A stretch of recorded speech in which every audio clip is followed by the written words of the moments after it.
Tonight on CTV News at 11:30. One person has been injured following a shooting in downtown Sault Ste. Marie. Plus, a Northern Ontario family is looking for stiffer penalties for dangerous driving. It's a big mistake, and it does cost families' lives. And, no family should have to pay for that. And they've got the support of a Northern Member of Parliament.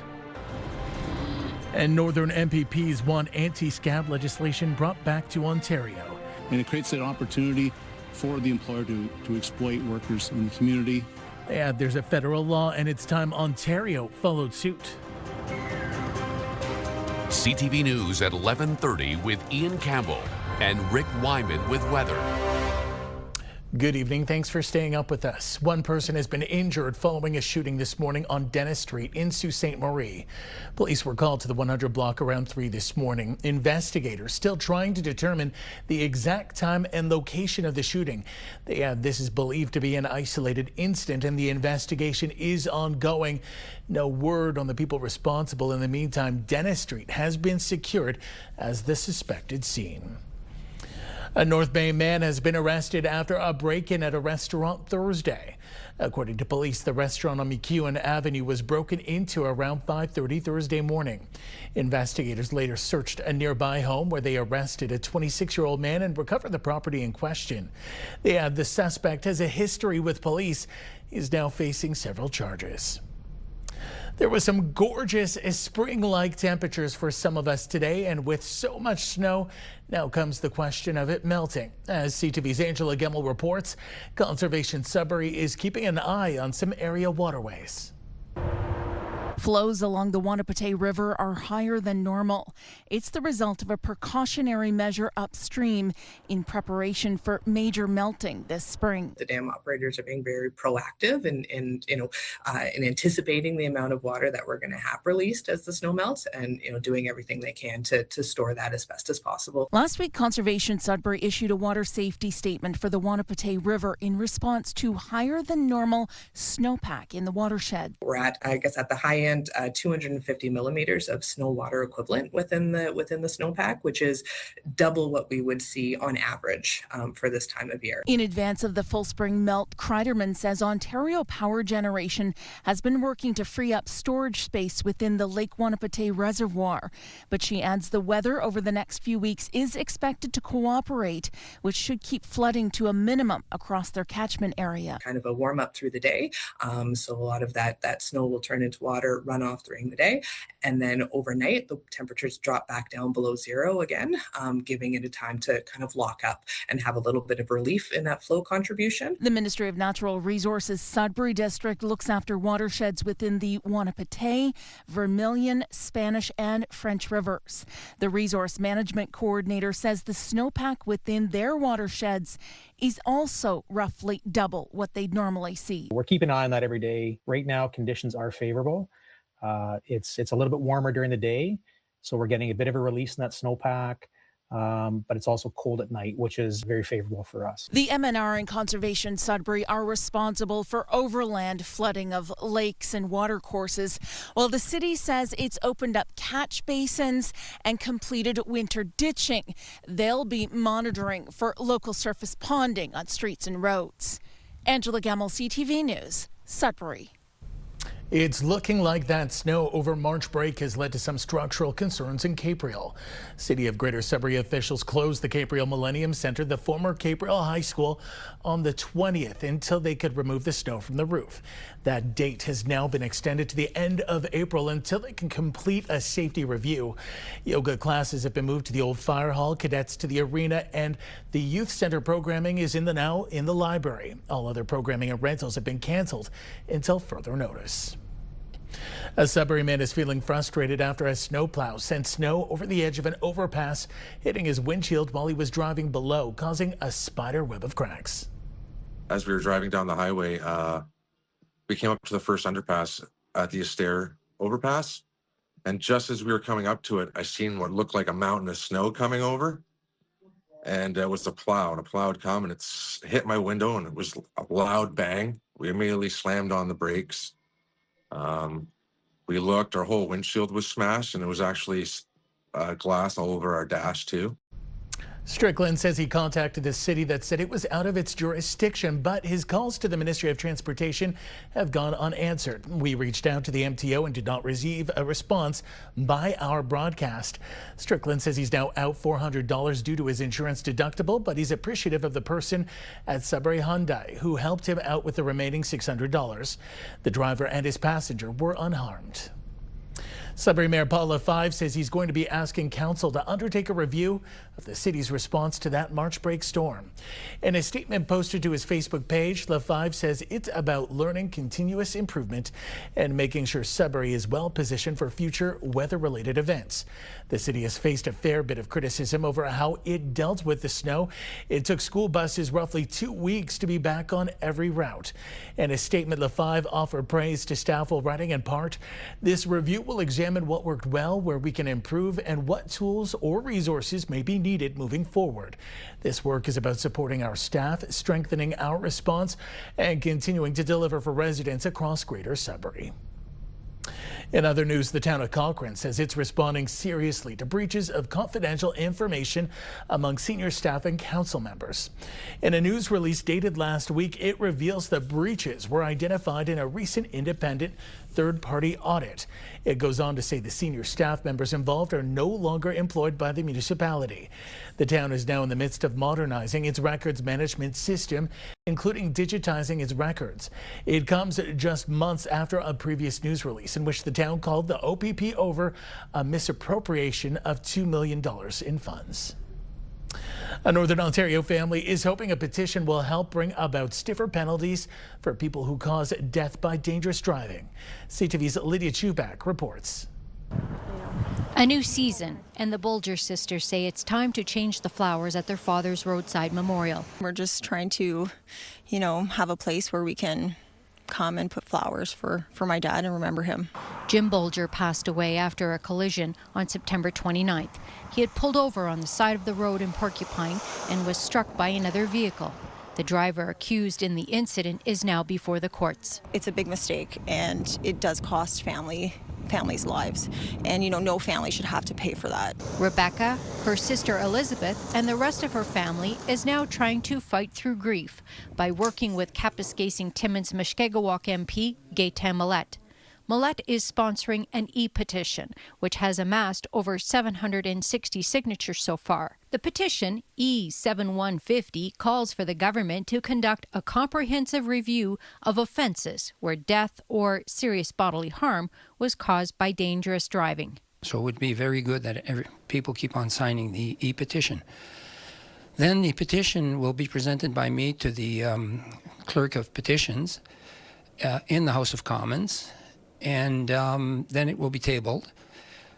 First it will be validated, then it will be tabled. It doesn't matter what your political affiliation is, whether you're Conservative, you don't vote, you're Liberal, NDP, you can easily be killed by a dangerous or reckless driver. So that's why we all need to unite under this and get justice for future families. If justice might not be able to be served for my dad, but for other families, people need to go to jail if they kill or take someone's life.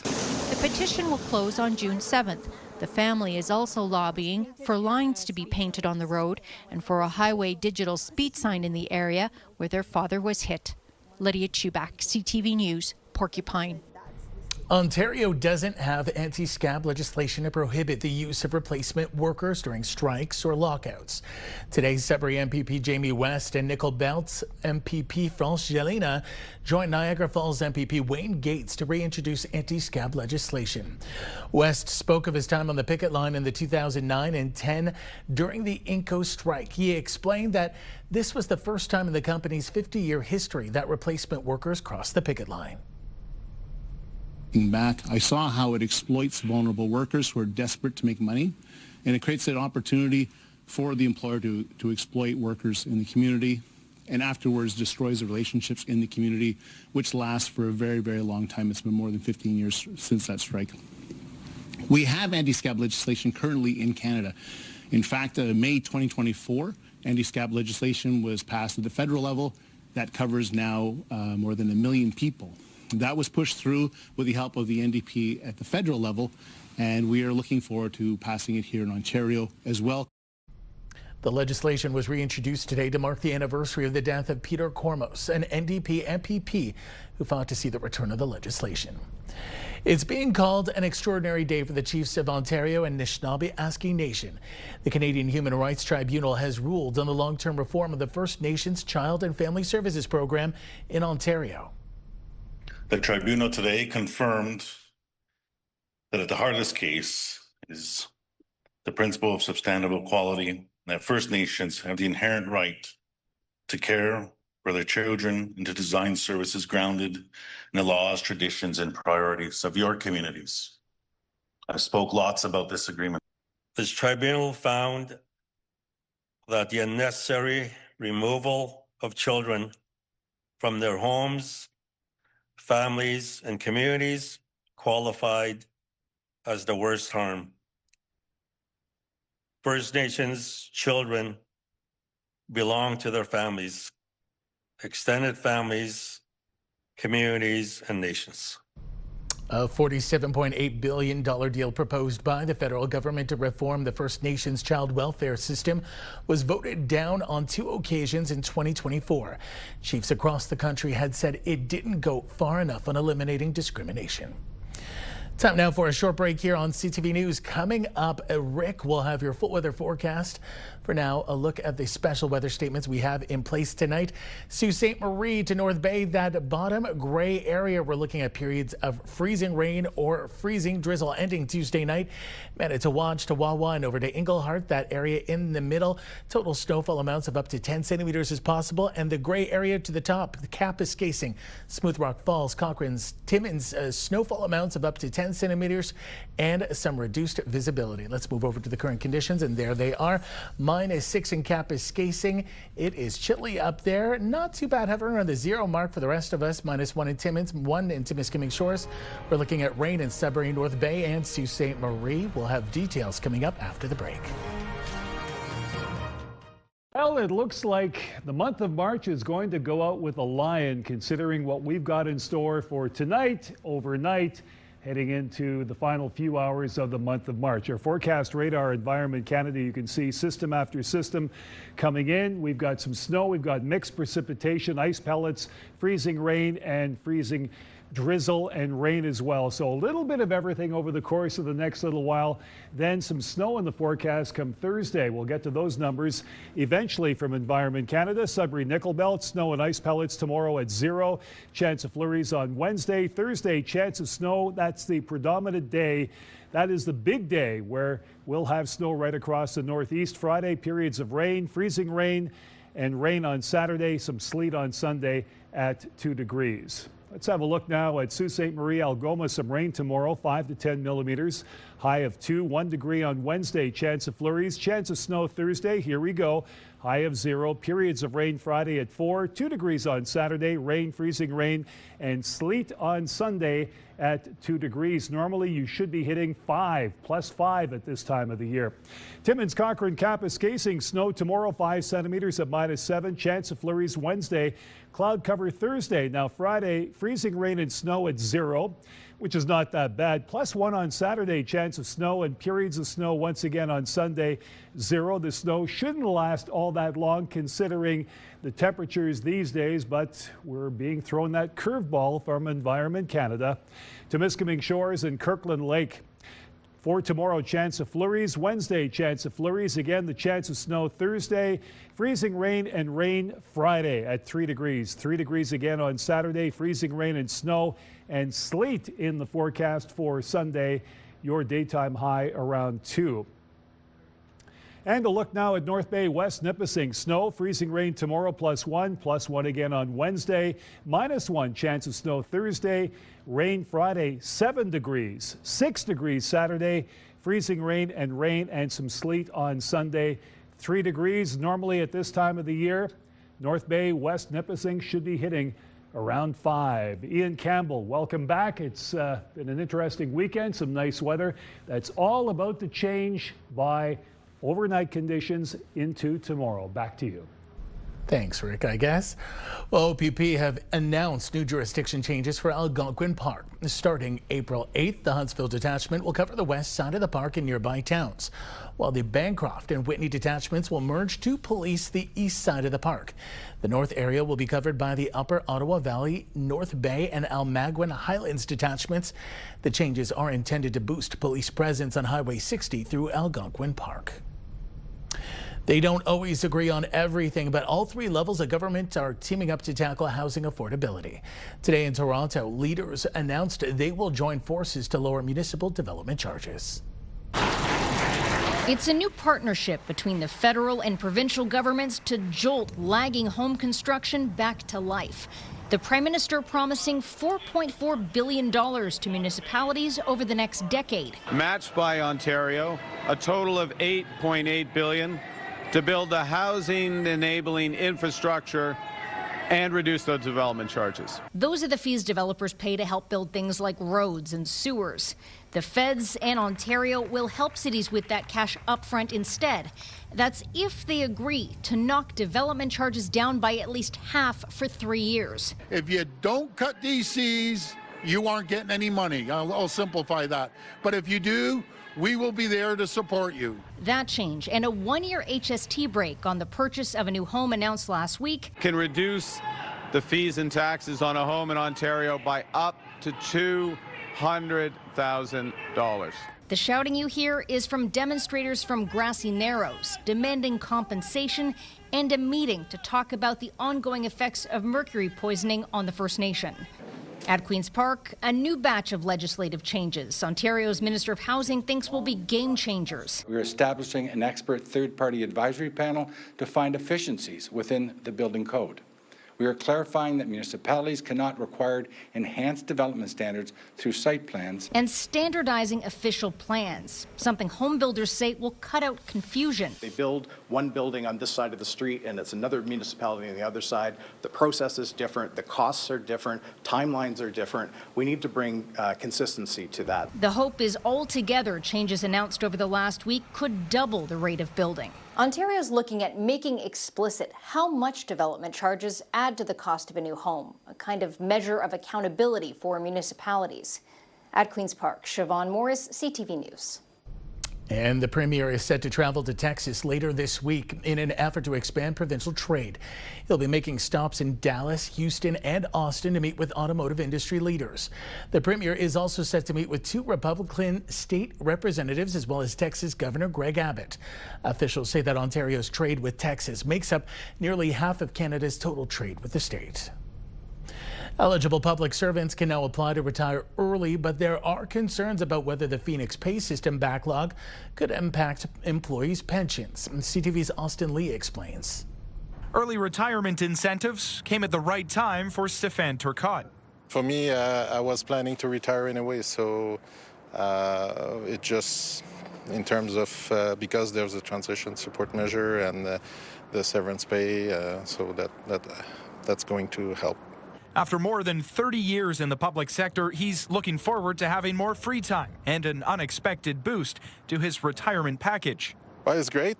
Going to be a change, of course, on my daily routine. Looking forward to it. In December, roughly 68,000 notices went out to workers who could be eligible for early retirement. And while some are excited, the National Association of Federal Retirees is cautious. The public servant that will retire, they won't have the support of the union anymore. So who's going to support them? The Phoenix pay system remains a pain point for many, with more than 215,000 paid transactions still in backlog. There are concerns that for potential retirees with existing issues on Phoenix, pension calculations could be impacted. The government will have to be extremely vigilant about this. But some workers who are told they may be affected by workforce adjustments say the early retirement and voluntary departure options are easing their stress. I think a surprising amount of numbers volunteered. So thankfully a lot of us are rescinded status for the affected status. So I think some of the tension has eased a little bit. Austin Lee, CTV News. The Save the LaSalle, a not-for-profit organization, is announcing a first full season of programming this year in Kirkland Lake. The group working to restore and save the old Vaudevillian Theatre is kicking off the year with a production of Mean Girls the Musical. A cinema club will also be showing movies like Marty Supreme and Super Mario Brothers. Kirkland Lake native and sibling to Alan Thicke, Lori Thicke, will also be returning home to launch her own memoir. You know how much work goes into one event, let alone 6. And it's wonderful because it frees us up to plan and to do things well in advance and to really be professional. But also we can target and let the people know around Northeastern Ontario when to come. It's a great tourist attraction. The group says it's still looking for corporate sponsorship to help with the restoration. Still ahead tonight on CTV News. On your mark, get set, sled. Snow machines are getting set to mark their big return to Mount Dufour.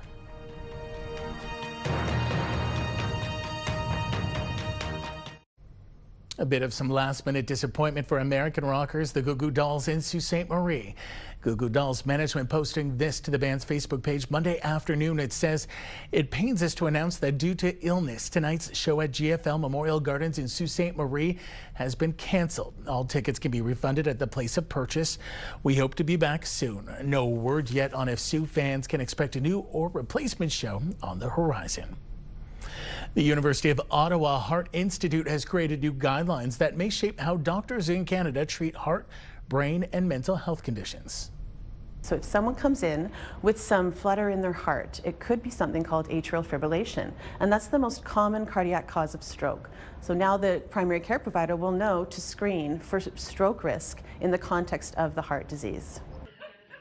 Dr. Jody Edwards led the development of the new guidelines, which encourages family physicians to treat heart, brain, and mental health conditions together rather than in isolation. Edwards says the new guidelines will ultimately improve outcomes for Canadians as a whole. Snowmobilers will soon take to the slopes of Mount Dufour in Elliott Lake, capping off the ski season. This weekend, dozens of riders will be racing for glory and to raise funds for the not-for-profit hill. It's a timed event with drivers having to make it through the course. Organizers say shuttles will be in place to help with parking and for participants and spectators to get up close to the action. We put this together for a lot of reasons, as a fundraiser to have fun, but it's the start of the spring. A spring thing, but look around you. The spring is not, everybody's gotten hammered with so much snow. I think we've gotten 100 centimeters of snow, same as Sudbury. Some people are maybe tired of it, but we cannot fight it. We might as well embrace it and keep having a lot of fun with it. More information can be found on the Ski Hills website as well as its social media feeds. Finally tonight, Nickel City Cats, a nonprofit cat rescue in Sudbury, says it recently set a new intake record of felines. CTV's Madison Merrier reports. Nickel City Cats has rescued well over 500 cats in the past 2 years, and they are hoping to set a new precedent of compassionate and education-based rescue in the north. We just think a lot of people get in situations that are completely out of their control, just due to lack of education, lack of access to medical care. Veterinary care is very expensive in the north.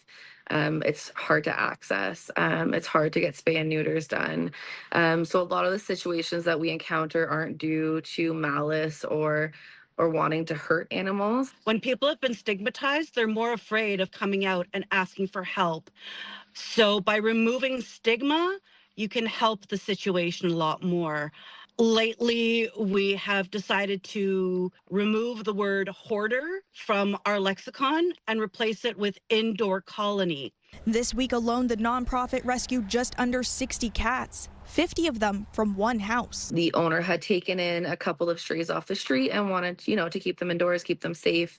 Unfortunately, did not have access to spay or neuter services in a timely manner. And those few adults spread to 50 cats very quickly. It took us approximately 6 hours and 5 very dedicated people, super cooperative pet owner and property owner, because we were of the ideal of no shame. We're not the morality police. We're just here to educate you and help you out. Nickel City Cats has had their highest intake yet, with 93 cats logged so far this month, which majority are staying at their approximate 50 fosters, as the 2-year-old organization does not have a public shelter. Madison Merrier, CTV News, Sudbury. Great to see some Northerners doing some very big things, and looks like they have a few cuties there. That takes us to the end of our newscast this Monday night. For the latest news anytime, remember you can head to our website, ctvnewsnorthernontario.ca. You can also download our CTV News app. Thanks for watching. Good night.